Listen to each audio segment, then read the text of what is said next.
Welcome back to All About Love, the dating, healing and attachment podcast.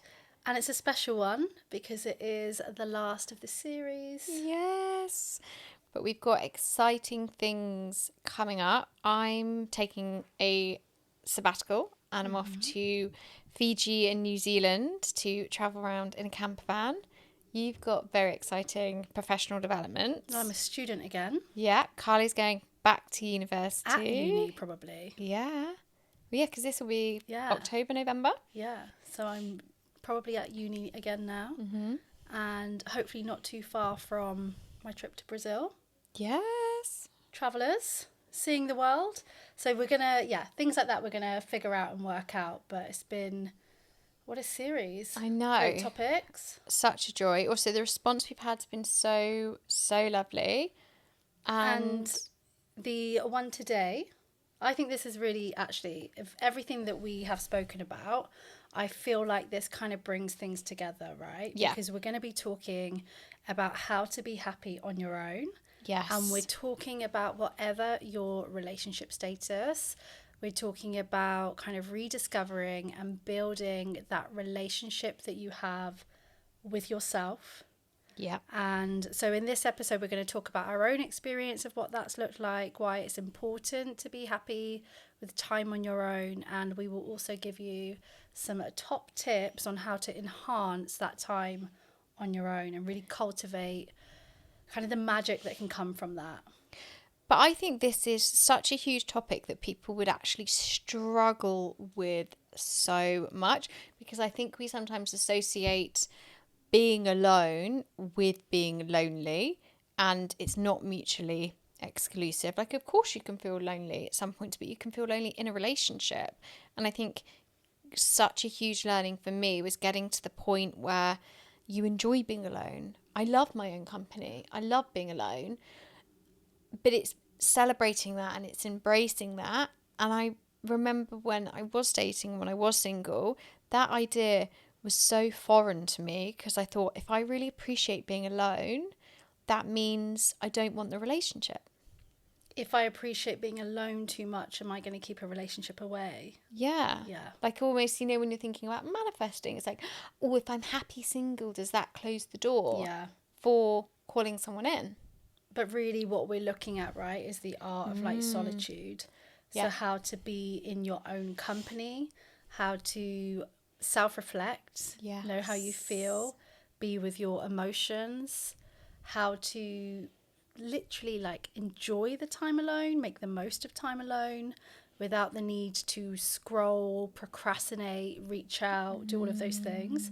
And again, I think I've mentioned Jay Shetty a couple of times on our podcast, but I'm pretty sure it's Jay Shetty where I have heard this idea of it's who you are when you're on your own that will really indicate like where you're at. So when you're on your own, are you sat scrolling, procrastinating, overthinking, beating yourself up, or are you able to connect with what brings you joy, connect with maybe it is the time to do your visualizing, your meditating, swimming, exercise, like healthier routines, if you like. And look, I'm talking about sitting down and watching the Kardashians too, if that's what you want. Yeah, I love that. I actually see that as like quality time with myself. I look forward to it. Where like I can watch like my shows without judgment on my own. And without it meaning something. And I think that's really what you said about loneliness, because it's all our perception as well when it comes to time by yourself. So for example, if I was, okay, let's say it's Friday night and I have no plans and I find out like all of my friends are out, they're all busy, they're all doing things, that can make me feel really rubbish about my life. Like I've got no plans, I've got no one to see, I've got nothing to do, everything's awful. If I had an opportunity to do something this Friday night and I said, no, I want to stay in by myself, then that can be like the most wholesome night ever. And I'm going to stay in and I end up enjoying myself. But it's because I did have plans, I did have opportunities, but I said no.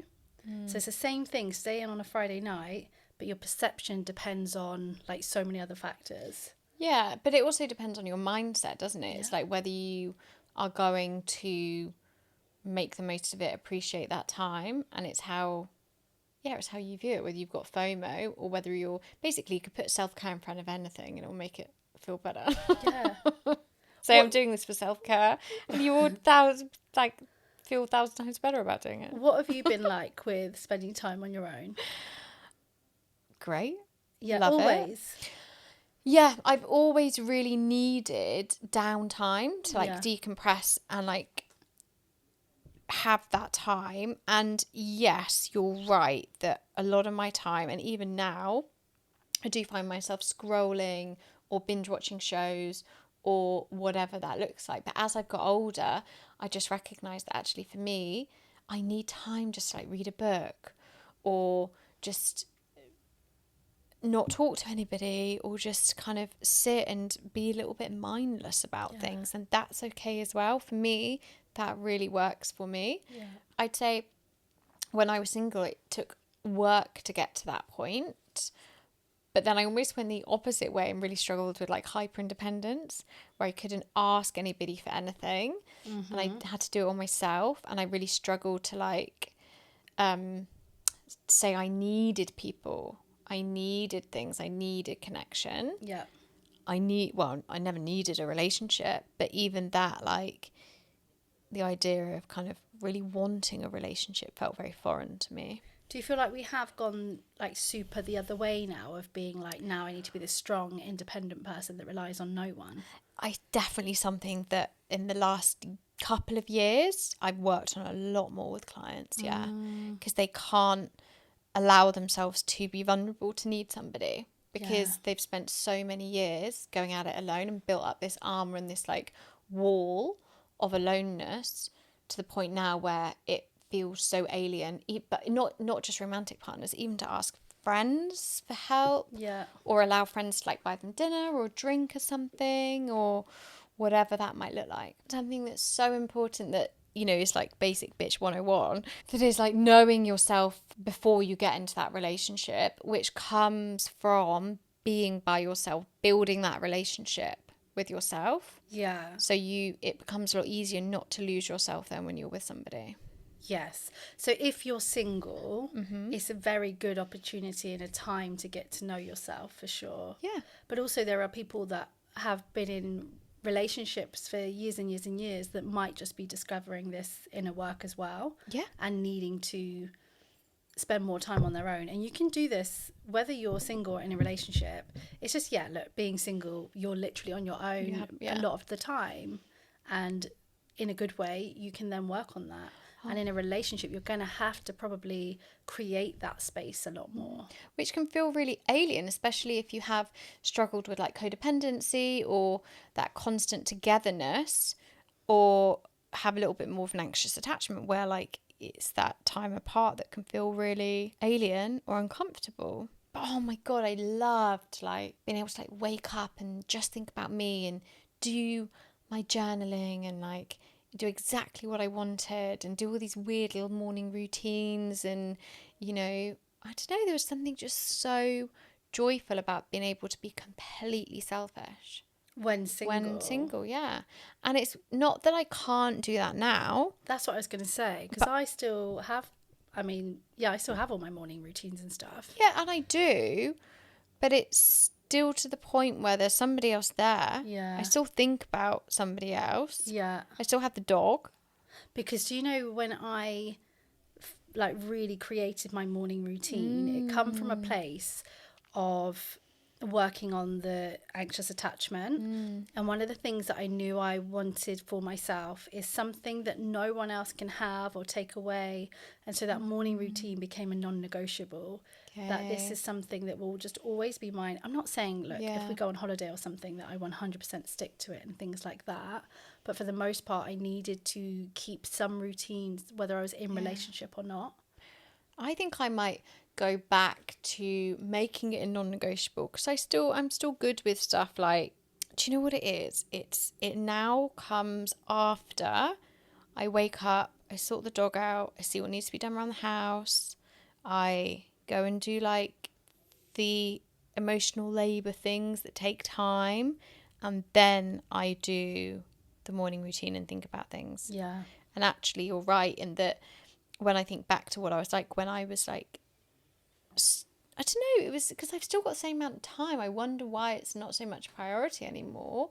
Even just the like reading a book and following, doing the like exercises in the book. I always feel great when I have that sort of reflection and do you stuff. also think though that like it's like phases of healing? Like there are times of the healing where you almost need to spend more time with that like inner reflection, more time with the journaling.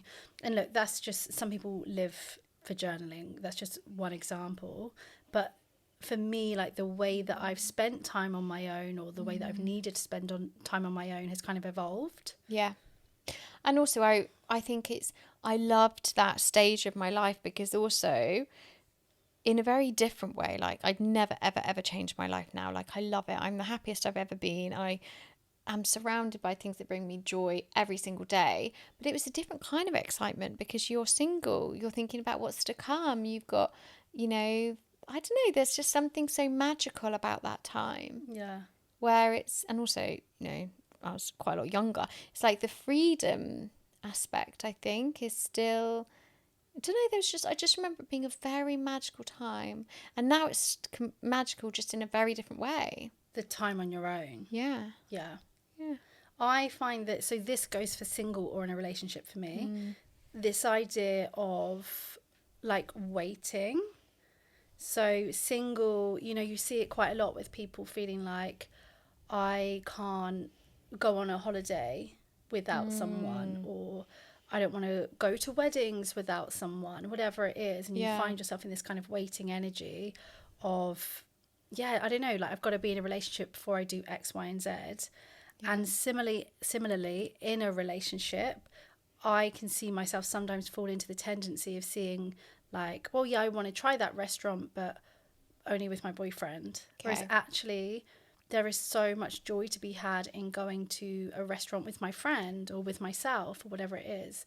Because, little side note, in relationship, like when you're in a romantic relationship with someone, I can see it as a way of spending time on your own, as spending time with your friends. Yeah. Does that make sense? Definitely, yeah. Your break from the being with that other person is being with your friends. Yes. Yeah. So totally also like physical, literal time on your own, but also time away from the romantic relationship is really important as well. Yeah, and I do, like when I was single, I never waited for a partner. Like I deliberately like tried to buy a house with my sister. I would travel, did loads and loads and loads of traveling with friends, like South America, Africa, Australia, Philippines, like you name it, like we'd be off. So I never had the idea of, I always wanted something that was like yearning, like that, waiting for that thing, but I did a lot. And I do, like I go away with friends a lot less now. There's less of that group element. Like with one group, we make a real concerted effort, like every few months we'll book a weekend away together. But there's a lot less now. It's interesting. I do think shifts, that's kind of age as well. Like there's very natural shifts that we go in directions, which I feel that's why you've also, if you're single, it's, we usually would say it's important to seek out other single friends, that are in like similar situations to you. I think that's really important. But I do think there's something quite natural in that. But also when you find yourself in a relationship, there is only so much time in the world, right? Like in your day. And so naturally things change, naturally things shift. And I think that's why you have to be so intentional with that relationship with yourself still. Because as we all know, it's often the relationship with ourselves that will go in the back seat. It's our own needs that go in the back seat. It's what we want or whatever it is.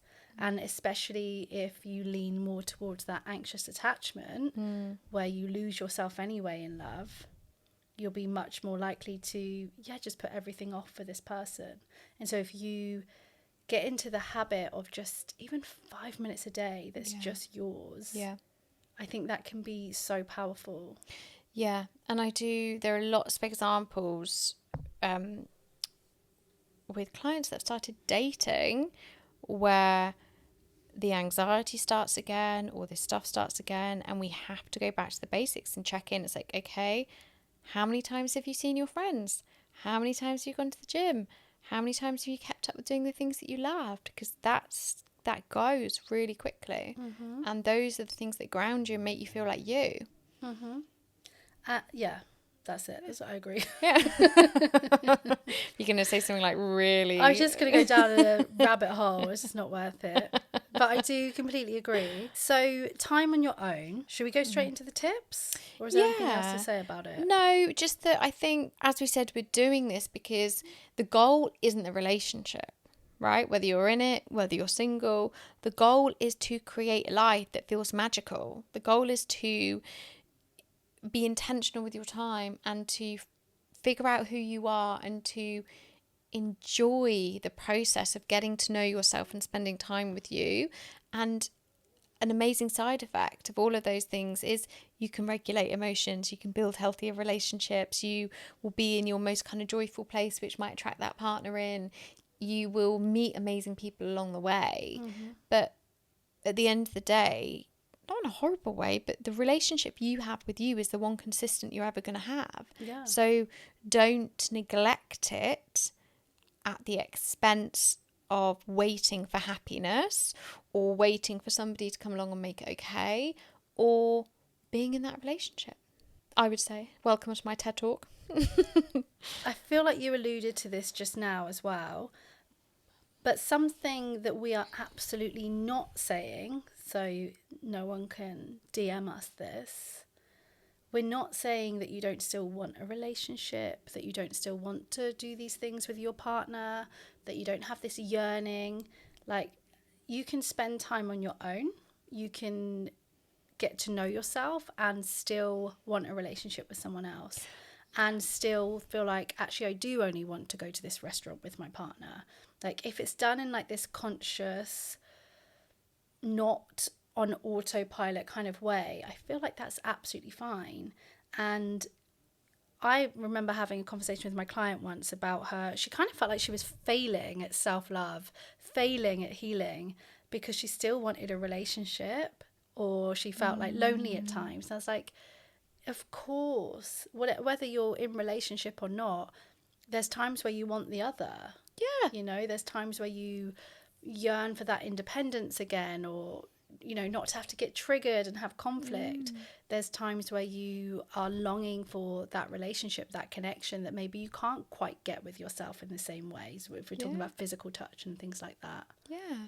And that's fine. When I lived with, I don't know, I don't feel like everyone goes through this experience, but quite classic. I lived with 3 other single girls, and we used to call it single sad Sundays.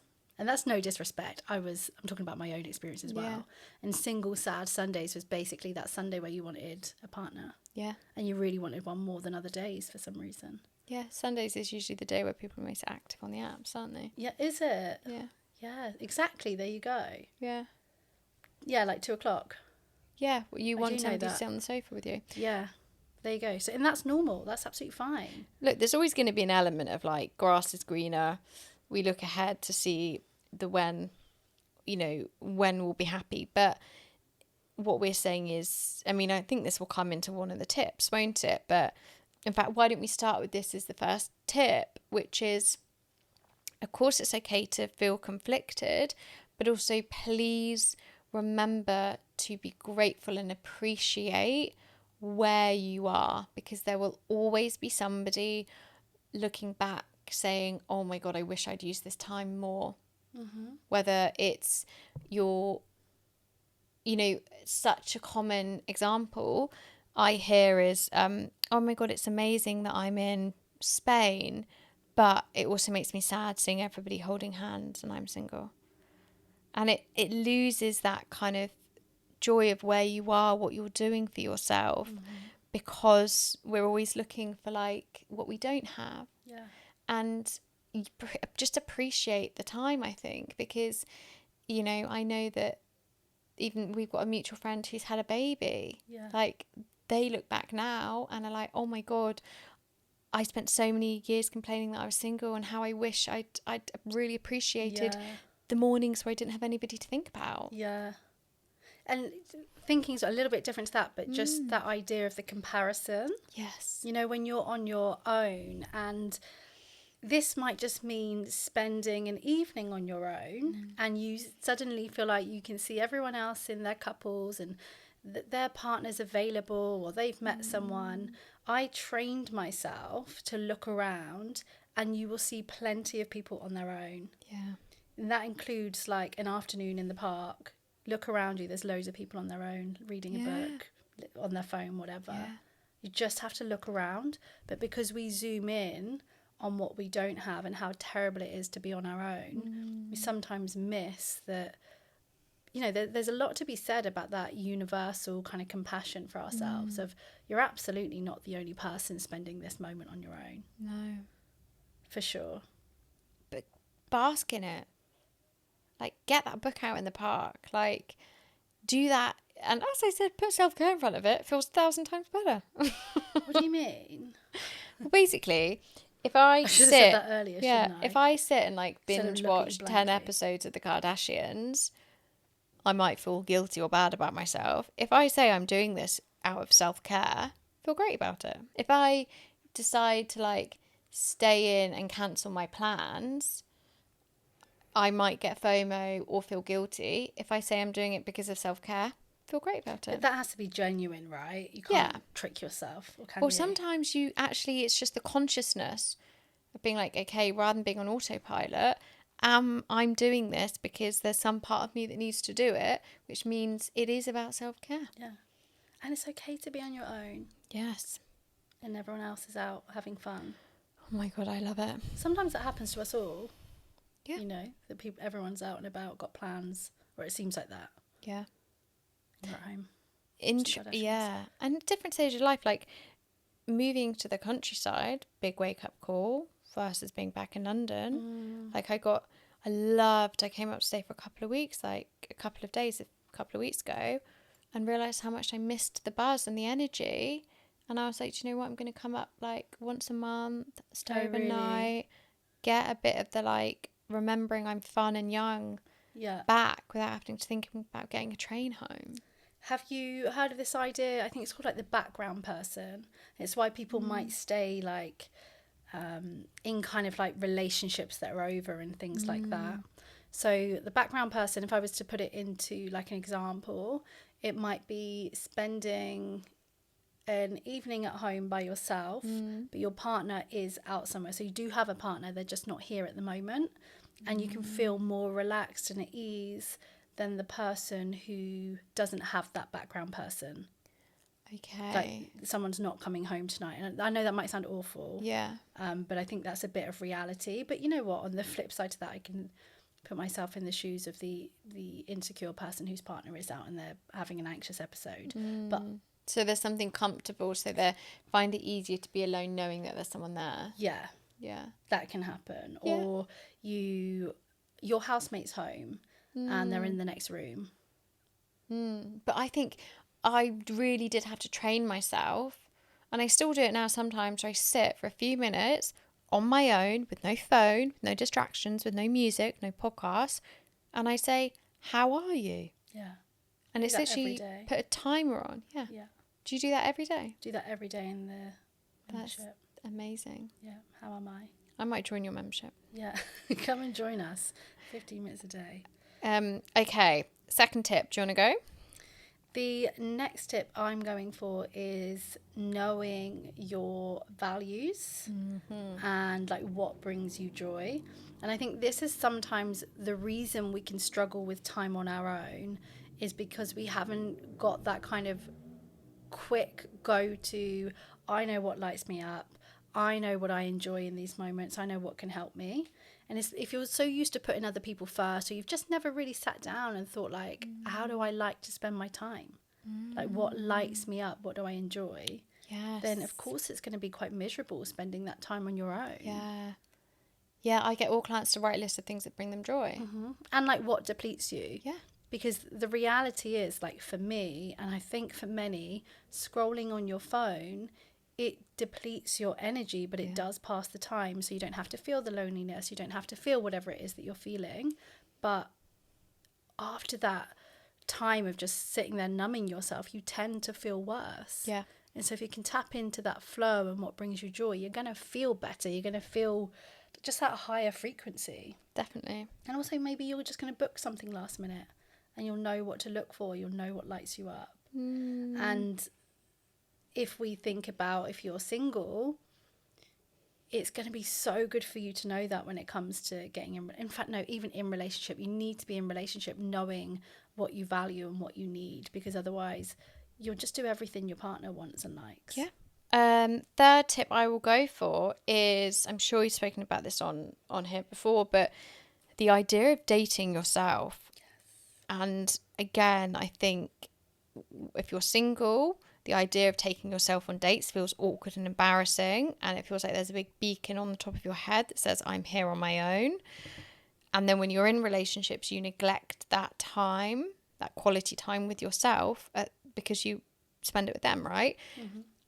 But either way, having those solo dates, like having that time where you just give yourself the luxury of like a coffee on your own, or read a book, or appreciate what is in front of you, or take yourself to that restaurant, buy yourself that meal, take yourself shop, whatever it looks like, having that intentional hour, half an hour, 5 minutes, doesn't matter what it is. And do you know what I really love to add to this is to ask yourself the kind of questions and reflect on the kind of questions that you would ask on a date, or you would want someone to ask you. Because sometimes it's like that. This kind of comes in two ways. One is, if you know those things about yourself, you're going to be able to be more yourself. Yeah. Just in day-to-day life. And the second thing is, if you know those things, you're going to know what and who you're looking for. You know, if you can say, if I said to you, do you prefer a summer holiday or like a winter holiday, and you don't know the answer, maybe you're going to make it up on the spot. Maybe you're going to wait to hear what I like first so that you can just fit in with me, or just not know. Yeah. And there's the confidence in that. Yeah. Whereas if you know these things about yourself and you can confidently go, I love a summer holiday because of X, Y, and Z, you're less likely to merge with other people. You're less likely to not be yourself. So I think just ask yourself the fun questions you would want to know about other people. Yeah. No, I really like that. And yes, I think that dating yourself just signals, doesn't it? Again, increases the confidence, the self-worth, all those amazing things. Next one. This one really, really helped me, is to follow a dream. Okay. So, and I mean like the kind of dream that you have, it's like outside of your comfort zone. Yeah. You've put it off. Maybe you've forgotten about it, but it's something that's purely for you. Okay. When you are by yourself, it gets you into that like state of flow, that state of excitement. Is something for you to always move towards. Okay. And then whether you're in relationship or not, this is something that's so important to you. It lights you up, brings you joy out of your comfort zone, which grows you in so many other ways. And it's something that someone else can never take from you. So it's goal orientated. It's dream orientated. It's that kind of like niggle, something that you have always wanted to do or try or be. Maybe it's to start that podcast, whatever it is, but you're too afraid, or you've put relationships above yourself, whatever it is, you've forgotten about it. And I really think the thing about this one is let it be a bit out of your comfort zone. Okay. Like, let it be something that you don't think you can do. And if you're not sure what that is at the moment, don't panic, because the more you date yourself, you figure out what brings you joy, you step into being really appreciative of where you are, the more naturally you will move towards what makes you feel good, and you will allow yourself to dream a bit bigger. 100%. To create those kind of goals. But for those of you where, like, that's for those of you that maybe are panicking and don't know or haven't let yourself admit it yet. But for those of you who just had like a very clear flash of what that thing is, do it. Yeah. Like, do it. That's absolutely going to improve time on your own, because just for me, this was like starting this business, like all of the things I knew I wanted to do and always putting those things off. time on my own was suddenly easier. One, because I always had something really enjoyable to do because it lit me up, or to think about, or to dream about. And two, because you really come into your own when you like follow a dream. It's very unique for yourself. It's great energy, very attractive. And that really as you said, this is tips about how to enhance the time on your own, right, and cultivate a magic life. 100%. I've got one tip that I don't know if it slightly goes against everything we've been talking about. But I think it's more because of the masterclass that I've done around timelines and how to kind of panic less. But it was actually about doing something, getting a hobby or an interest that actually isn't about you.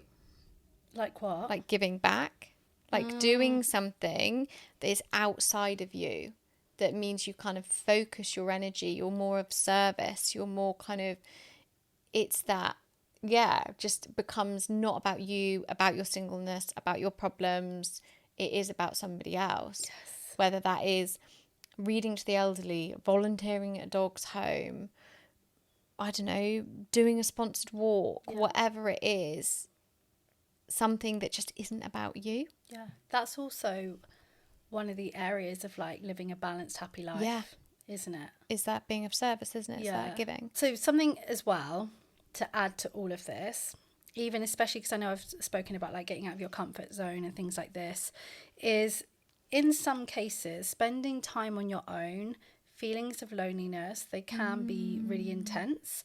I remember working with someone once where we had to work it up of a few minutes in her room on her own, still with her phone. Okay. We had to build it up so that was the very first step. Yeah. In your room, literally minutes with your phone. And so I think like, don't feel like you suddenly have to be able to spend a week by yourself. Yeah. Don't feel like you suddenly have to be able to do all of these things that we've said. You listen to what we've said and just take in what works, and just take it what's one small step that I can take towards creating this kind of relationship with myself. Yeah. Because it's limitless. Like the kind of relationship that you can have with yourself can be incredible. But for some of you, you're overthinkers, you're worriers, and being on your own is going to trigger that, for example. So I think really small ways to build up spending time with yourself is absolutely fine. Yeah, no, I really, really agree with that. And, you know, I feel like some people will listen to this and they'll book that dream holiday with themselves. Yeah. Some people will listen to this and think, I'm going to go on a walk without my partner. And some people will listen to this and be like, I need to just do one tiny thing by myself. And all of those are amazing things. Yeah, I 1,000% agree with that. I was going to say something else. Oh, it's what our friend Emma called, how can you turn the volume up on you? So with each of these tips, how can you turn the volume up on you? That's what we're doing through these tips, isn't it? It's really focusing on it's how you can become the star of your own show, whatever you want to call it. Make this, regardless of where you are in life, regardless of relationship status, make this about you. Like how can you turn the volume up on you? And shine brighter. Shine bright like a diamond. Are you going to start? Guys, she's got a microphone. I've just never heard of the turn the volume up. It wasn't I knew that there was another term that I relate with more, and it's like the idea of shining brighter. Yeah, I do. Are you going to start singing? No, I can't sing. No? So I want to end the session with actually asking the listeners a question, which is, what are you putting on hold? All the watchers. Hello, YouTube. I keep forgetting there's a camera there. What are you putting on hold? Big or small? What are you not doing because you're in a relationship? What are you not doing because you're single?